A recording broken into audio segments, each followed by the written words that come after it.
Assalamualaikum warahmatullahi wabarakatuh. Kami dari kelas 12 NIA 2 yang beranggotakan 6 orang yang akan menjelaskan penyakit menular seksual. Saya Salsabila, saya Idin Rahman, saya Arya Dewi Madrika, saya Dinas Santo, saya Reza Maledi, saya Dewi Saputra. Penyakit menular seksual atau biasa dikenal dengan infeksi menular seksual merupakan infeksi yang umumnya ditularkan melalui hubungan seks yang tidak aman. Penyebabnya pun bisa melalui darah, sperma, atau cairan tubuh lainnya. Selain itu, penyebabnya bisa melalui pemakaian jarum suntik secara berulang atau bergantian di antara beberapa orang. Macam-macam penyakit menular seksual. 1. Sifilis. Sifilis disebabkan oleh bakteri Treponema pallidum yang penyakit ini juga dikenal dengan sebutan raja singa. Ini menimbulkan luka pada alat kelamin atau huruf kelamin. A. Gejala sifilis. Gejala pada sifilis primer. Pada kondisi ini umumnya muncul berupa luka dengan 10 sampai 90 hari setelah bakteri masuk ke dalam tubuh. Pemulihannya memakan waktu sekitar 3 hingga 6 minggu. Gejala pada sifilis sekunder. Kondisi ini terjadi beberapa minggu setelah luka menghilang, dengan luka yang terdapat di bagian tubuh manapun, khususnya di telapak tangan dan kaki. Gejala pada sifilis laten terjadi pada gejala, tetapi dalam 12 bulan pertama, infeksi masih bisa menular. Gejala pada sifilis tersier. Gejala yang akan dialami sangat dipengaruhi oleh bagian tubuh mana yang dimasuki bakteri sifilis. Gejala pada sifilis kongenital. B. Pengobatan sifilis. Bagi sifilis primer dan sekunder, pengobatan dapat dilakukan dengan antibiotik melalui pemberian suntikan, biasanya dilakukan selama kurang lebih 14 hari. Untuk sifilis tersier dan sifilis pada wanita hamil, untuk pengobatan akan lebih lama dan menggunakan antibiotik yang diberikan melalui infus. C. Pencegahan sifilis. Yang pertama, menghindari alkohol dan obat-obatan terlarang. Yang kedua, memiliki pasangan tetap untuk melakukan hubungan seksual.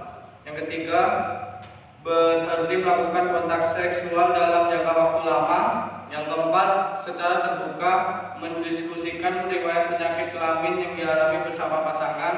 Dan yang kelima, biasakan menggunakan kondom bila harus berhubungan seksual dengan orang yang tidak dikenal.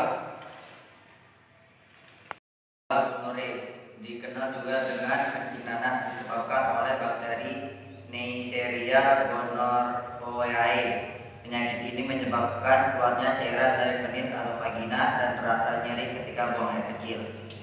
Gejala gonorrhea dapat terjadi pada pria maupun wanita, namun gejala yang muncul pada wanita berbeda. Gejala utama gonorrhea yang muncul pada pria berupa keluarnya nanah dari penis dan rasa sakit saat buang air kecil.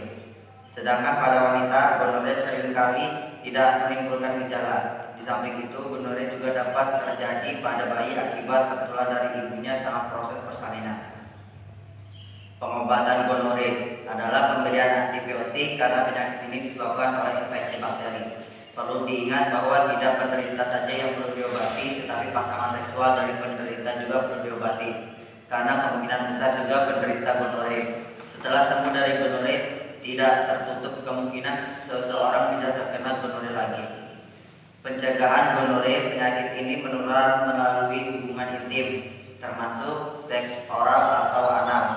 Oleh karena itu, cara pencegahannya adalah melakukan hubungan intim yang aman, yaitu dengan menggunakan kondom atau tidak bergonta-ganti pasangan. Hepatitis B adalah peradangan organ hati yang disebabkan oleh virus B. Virus ini dapat menular melalui hubungan seksual atau berbagai jarum suntik. A. Gejala hepatitis B. Hepatitis B seringkali tidak menimbulkan gejala, sehingga penderitanya tidak menyadari bahwa dia telah terinfeksi. Meskipun demikian, gejala tetap dapat muncul setelah 1 atau 5 bulan sejenak pertama kali terpapar virus. Gejala yang dapat muncul dalam demam, sakit kepala, mual, muntah, lemah, serta penyakit kuning. Penyebab hepatitis B yaitu dari penularan virus melalui hubungan seksual tanpa kondom dan berbagai jarum suntik dengan penderitaan hepatitis B. Hal ini karena virus hepatitis B berada di dalam darah dan cairan tubuh seperti sperma dan cairan vagina. Selain itu, hepatitis B juga dapat dikeluarkan dari wanita yang sedang hamil kepada bayi yang dikandungnya. B. Pengobatan hepatitis B. Salah satu langkah pengobatannya untuk penderita hepatitis B kronis adalah dengan mengkonsumsi obat antivirus. Pemberian obat antivirus bertujuan untuk mencegah perkembangan virus, bukan untuk menghilangkan virus dari tubuh penderitanya secara tuntas dengan penanganan yang tepat dan gaya hidup sehat. Pasien hepatitis B juga bisa hidup normal.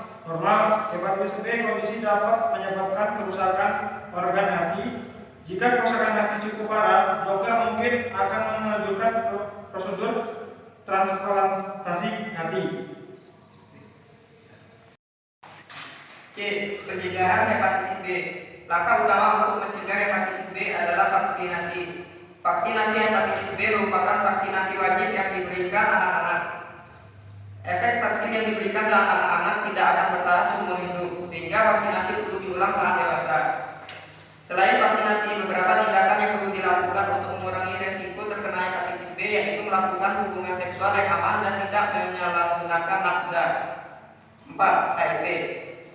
HIV adalah virus human immunodefisiency yang tersebar melalui cairan tubuh dan menyerang sistem kekebalan tubuh. HIV di awal penyebarannya tidak akan menunjukkan gejala karena virus akan tidur sementara menunggu sistem imun melemah dan dapat berkembang biak menjadi AIDS yang sangat mematikan. Itulah pemaparan dari kelompok kami mengenai penyakit menular seksual. Semoga apa yang kami kabarkan dapat diterima dengan baik dan jelas. Sekian dari kami. Wassalamualaikum